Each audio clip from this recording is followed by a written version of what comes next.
یہ بات تو ہم سب جانتے ہیں کہ رشیا دنیا کا سب سے بڑا ملک ہے۔ رشیا کا total area 17 million square kilometre پر پھیلا ہوا ہے۔ ہماری ارتھ پر موجود زمین کا ٹوٹل 10% حصہ صرف رشیا کے پاس ہی ہے۔ رشیا اتنا بڑا ملک ہے کہ جس میں 5 انڈیا جیسے ملک، 19 پاکستان جیسے کنٹری آسانی سے فٹ آ سکتے ہیں۔ آج آپ لوگ جانیں گے کہ رشیا دنیا کا سب سے بڑا ملک ہونے کے باوجود سپر پاور کیوں نہیں ہے۔ اگر آپ ہمارے چینل پر پہلی مرتبہ آئے ہیں تو چینل کو سبسکرائب کریں۔ ناظرین، رشیا اتنا بڑا ملک ہے کہ جب اس کے ویسٹ میں سن رائز کا وقت ہوتا ہے تو رشیا کے ایسٹ میں ڈنر کا ٹائم ہوتا ہے۔ رشیا اتنا بڑا ملک ہے کہ اگر آپ اس کی ویسٹ کوسٹ سے لے کر اس کی ایسٹ کوسٹ تک سفر کریں تو آپ حیرت انگیز طور پر 11 ٹائم زون کو کراس کریں گے۔ اب تو آپ لوگوں کو اندازہ ہو گیا ہوگا کہ رشیا کتنا بڑا ملک ہے۔ آج رشیا جو کہ ٹیریٹریز کے لیے جنگ لڑ رہا ہے، وہیں رشیا نے 30 مارچ 1867 میں الاسکا کا ایریا USA کو صرف اور صرف $7.2 ملین میں بیچ دیا تھا۔ الاسکا کا ٹوٹل ایریا 17,23,000 اسکوائر کلومیٹر پر پھیلا ہوا تھا۔ رشیا آخر کیسے ایک بار پھر سے سپر پاور کا ٹائٹل اپنے نام کرنے والا ہے، جو کہ فی الحال امریکہ کے پاس موجود ہے۔ اگر رشیا کی ٹوٹل GDP رینکنگ دیکھی جائے تو رشیا پوری دنیا میں 8ویں نمبر پر آتا ہے، جو کہ $2.2 ٹریلین ہے۔ رشیا دنیا میں ویٹ کا سب سے بڑا ایکسپورٹر ہے۔ رشیا اس لسٹ میں سب سے پہلے نمبر پر آتا ہے۔ رشیا صرف اور صرف 20% زمین پر ایگریکلچر کر کے دنیا کا سب سے بڑا ایکسپورٹر بن گیا ہے۔ تو اگر رشیا اپنی پوری زمین پر ایگریکلچر کرے تو پوری دنیا میں صرف اور صرف رشیا کا ویٹ ہی ایکسپورٹ ہوگا۔ رشیا کو سپر پاور بننے سے جو چیز روک رہی ہے وہ ہے یہاں کا سرد موسم۔ رشیا کی 77% پاپولیشن رشیا کے صرف اس 20% حصے میں رہتی ہے۔ رشیا پوری دنیا میں نیچرل گیس کا سب سے بڑا ایکسپورٹر ہے۔ یورپ کے بہت سے کنٹریز صرف اور صرف رشیا کی نیچرل گیس پر انڈیپینڈنٹ ہے۔ پوری دنیا میں کروڈ آئل ایکسپورٹ کرنے کی لسٹ میں بھی رشیا کا 2nd نمبر ہے۔ رشیا نیچرل ریسورسز سے مالا مال کنٹری ہے، مگر پھر بھی رشیا سپر پاور نہیں ہے۔ اس کی وجہ صرف اور صرف یہاں کا یہ سرد موسم ہے۔ رشین گورنمنٹ کئی سالوں سے اس چیز پر قابو پانے کی کوشش کر رہی ہے، مگر پھر انہیں ہر بار اس موسم کے آگے گھٹنے ٹیکنے پڑتے ہیں۔ رشیا کی ہسٹری میں دیکھا جائے تو رشیا پر کئی بار قبضہ کرنے کی کوشش بھی کی گئی ہے۔ ریڈولف ہٹلر نے 2nd ورلڈ وار کے دوران رشیا پر قبضہ کرنے کا فیصلہ کیا۔ ہٹلر نے ہسٹری کی سب سے بڑی ملٹری تیار کی، جس میں 38 لاکھ جرمن سولجر تھے۔ 22 جون 1941 کو ہٹلر نے اپنی پوری فوج کے ساتھ رشیا پر حملہ کر دیا اور اس آپریشن کا نام آپریشن بارباروسا رکھا گیا۔ یہ جنگ پورے 6 مہینے تک چلتی رہی، جس میں 10 لاکھ سے زیادہ جرمن سولجر مارے گئے اور کئی لاکھ سولجر نے سرنڈر کر دیا تھا۔ جرمن سولجر کی شکست کی وجہ بھی یہاں کا یہی موسم تھا۔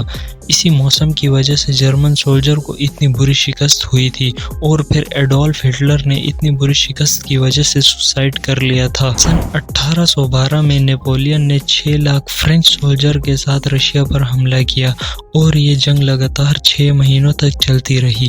رشیا کے اس سرد موسم نے فرینچ سولجر کو ہار ماننے پر مجبور کر دیا۔ اس خونی جنگ میں 4 لاکھ فرینچ سولجر مارے گئے اور صرف 1 لاکھ فرینچ سولجر ہی اپنی جان بچانے میں کامیاب ہوئے۔ نیپولین کی اتنی بری ہار کی وجہ بھی یہاں کا یہی موسم تھا، کیونکہ 1812 میں پورے رشیا کا average temperature he -35 to -37 degree Celsius تھا۔ اس وقت رشیا کا ایوریج ٹمپریچر گرمیوں میں 19 ڈگری سینٹی گریڈ تک ہوتا ہے اور یہ سردیوں میں -9 ڈگری سینٹی گریڈ تک ہوتا ہے، اور یہ سب گلوبل وارمنگ کی وجہ سے ہو رہا ہے۔ دنیا کا سب سے ٹھنڈا شہر جو کہ سائبیریا میں آتا ہے، جسے آج ہم اویمیاکون کے نام سے جانتے ہیں۔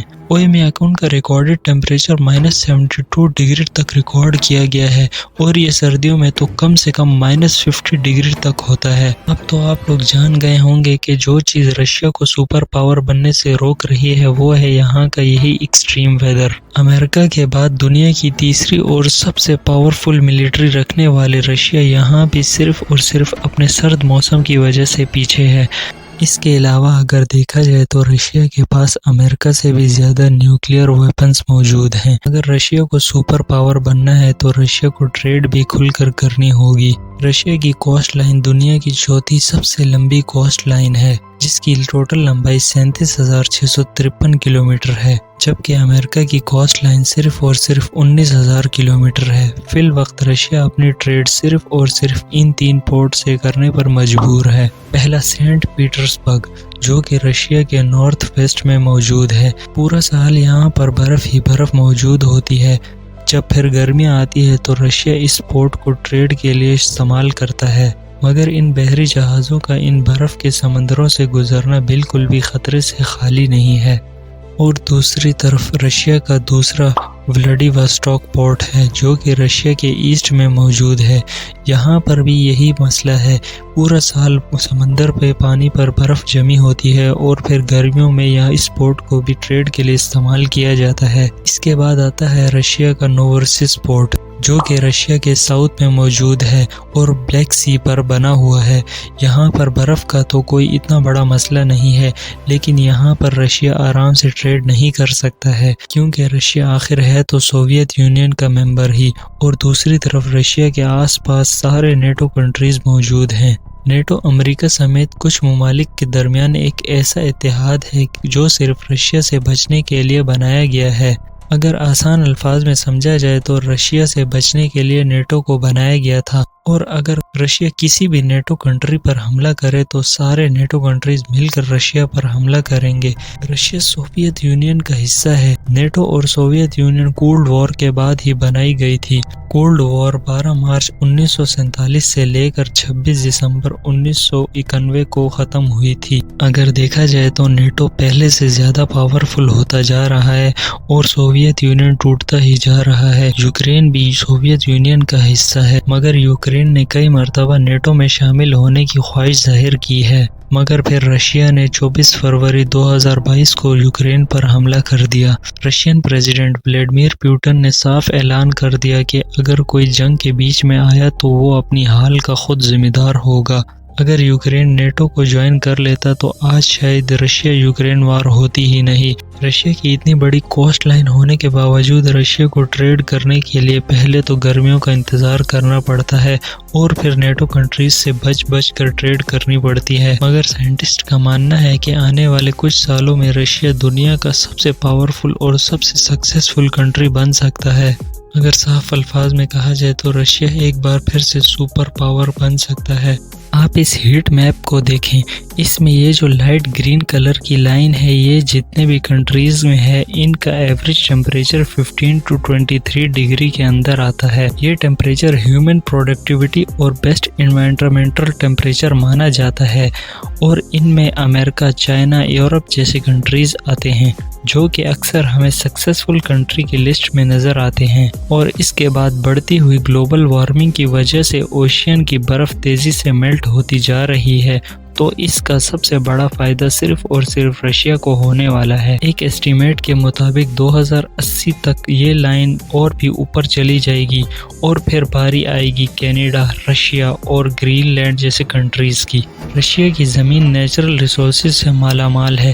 اس بات کا اندازہ آپ اس چیز سے لگا لیں کہ رشیا صرف اور صرف اپنی 20% زمین یوز کر کے دنیا میں آئل، ویٹ اور نیچرل گیس کا سب سے بڑا ایکسپورٹر بن سکتا ہے۔ تو اگر رشیا اپنی 100% زمین کو یوز کرے تو رشیا کتنا سکسیسفل کنٹری بن جائے گا، اور پھر سے رشیا ایک بار سپر پاور کنٹری بن جائے گا۔ امید ہے کہ آپ لوگوں کو یہ ایپیسوڈ پسند آیا ہوگا۔